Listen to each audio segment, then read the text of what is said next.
cybersecurity job market is tough right now. What if I told you that you could start a fulfilling, lifelong career in cybersecurity all without having to apply to a single cybersecurity job? Yes, you heard that right, not even one. Now, before you rush to the comments and call me a liar, I'm going to break down exactly how I achieved this throughout my 10-year cybersecurity career and distill this down into 3 simple steps that you can start today to achieve a similar result. But first, I'm going to break this down from a theoretical standpoint, and then after that, I'll dive into my LinkedIn profile to show you how I personally pulled all of this off. So the very first thing that you want to do right now, regardless of, whether you're unemployed or if you are currently working in a company, you want to start your own company. So that's the first step is you start your own company, and this doesn't have to be anything super official. You can definitely open up an LLC if you want to go to that extra length. I'll leave that part up to you. I think personally that a LLC is pretty useful for many reasons here. So I'll say like asterisk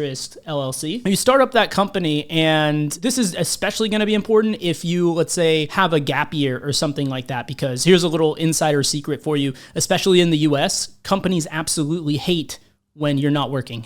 So like if someone has a gap year or someone has even a few gap months, employers in the US tend to look at that very negatively. Now, if you're based in Europe, I know that the culture around that is different, but it was one of those things where it just kind of is what it is. In America, a lot of these companies tend to look very negatively on that. So there should never be a situation where you're fully unemployed. You can at least start your own company and self-employ yourself. So if you are, without any kind of job or anything whatsoever, start up the company, and then this is you here, employ yourself in that company, and you could put that on your resume, your LinkedIn, and stuff like that. Now, next part that is really important is if you're pursuing cybersecurity, you want to offer a free cybersecurity service to get started. You want to basically start doing, whether it's consulting or, whatever, freelancing, you want to start that immediately. This is the first step here. The second step is, let's say, offer cyber service,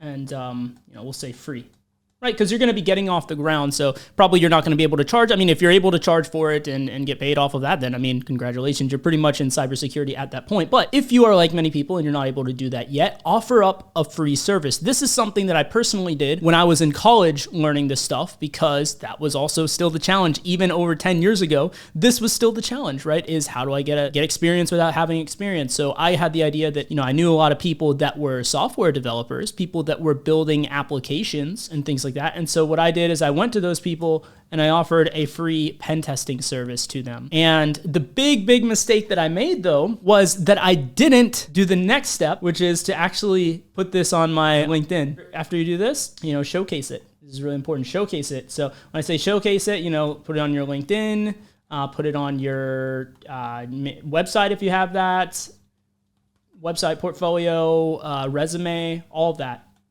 So make it known that you're doing this stuff. If you're going to do the hard work of actually performing these, the cybersecurity work, then definitely showcase that. Let that work for you. And that's going to help you when you go to apply to these jobs. The mistake that I made was, if you're watching this, maybe you're thinking this right now.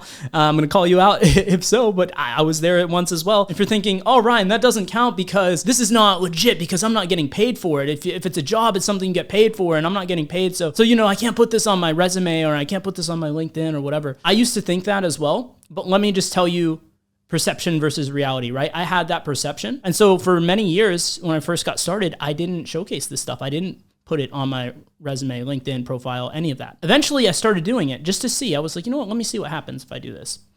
And the actual result of this, what actually happened was not what I thought. I ended up being in these interviews, and the recruiters specifically are calling this out. They're like, wow, I absolutely love how you have this on your resume. And they're like, it shows that you were being very proactive. Even though you didn't have a job at the time, you made a job. You found a way. You made your own experience. And that's the type of candidate that we're looking for this role and blah, blah, blah, blah, blah. And I was like, wow. I was just thinking to myself, wow, I was so wrong about this.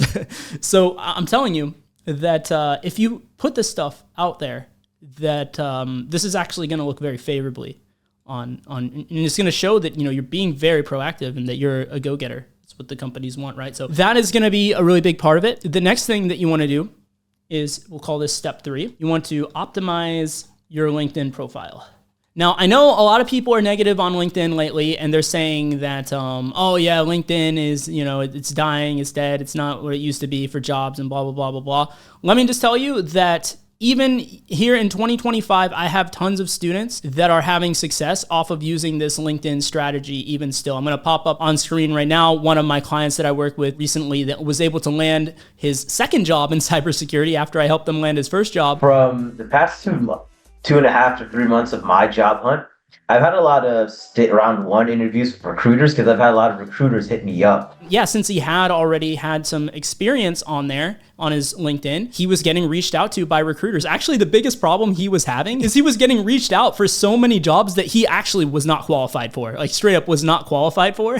And so he was actually bombing a lot of those interviews. So one of the biggest challenges is I had to work with him and get him through the interview process because he was landing so many interviews just from his LinkedIn, having recruiters reach out to jobs that he wasn't qualified for. But eventually we were able to get him in. All you have to do is be successful one time. But even if you're not already working in the field for a 9 to 5 like he was, you can still pull this off with nothing but experience that you created for yourself. And I'll showcase that on my own LinkedIn profile here in just a second. And the other benefit to doing this is when you have this, you can actually show more years of experience faster, right? Because if you could self-employ yourself right now and offer a free service, then your timer of work experience in cybersecurity is going to start ticking today versus a year from now, 2 years from now, more likely 3 years from now if you're learning this on your own, because it does take a long time to get into this field if you're doing things the traditional way, and most people do it the way that I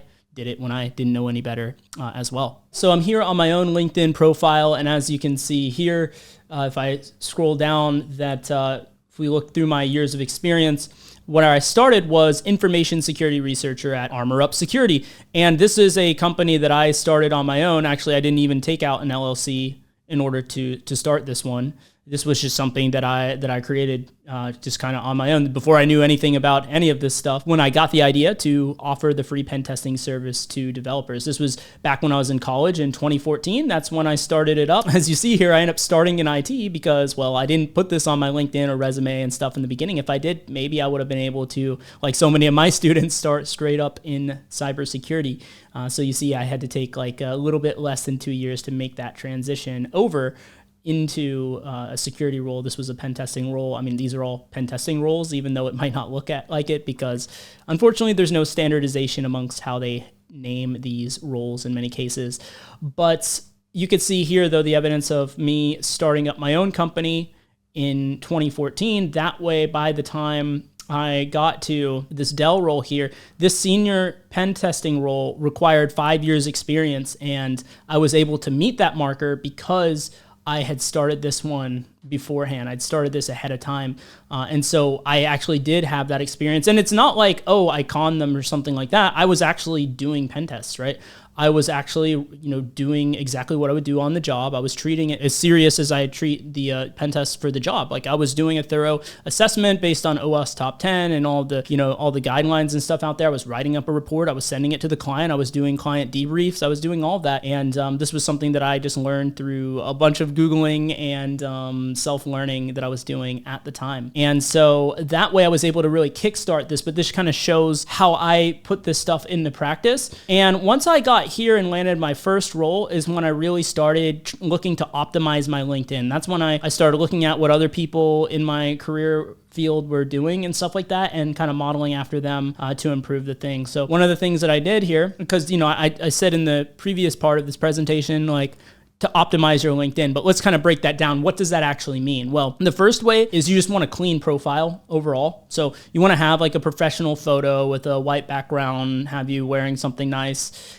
and add a banner photo as well. Something clean, something not too distracting, something looking professional that's related to your career field. Obviously, if you're watching this, you're probably in security or looking to get into security. So something that would be on brand with that would be my recommendation. And another thing is you want to make sure that you get as close to 500 connections as possible on LinkedIn. So even if you're not currently in the field, just reach out to your peers, your coworkers, people in other departments maybe, at your current company and form connections with them. If you're not currently employed, then look for people in your school or in your community and whatever that you might know, and send out connection requests to them, and just build this out over time. If you start today, you'll eventually be able to get up there yourself as well. But this makes your profile look a lot more professional, a lot more legit. I would highly recommend to start building this out as you go. The next thing that you want to do is, if you're really trying to optimize things, this is something optional that you can implement if you want to further optimize things, is to get LinkedIn Premium.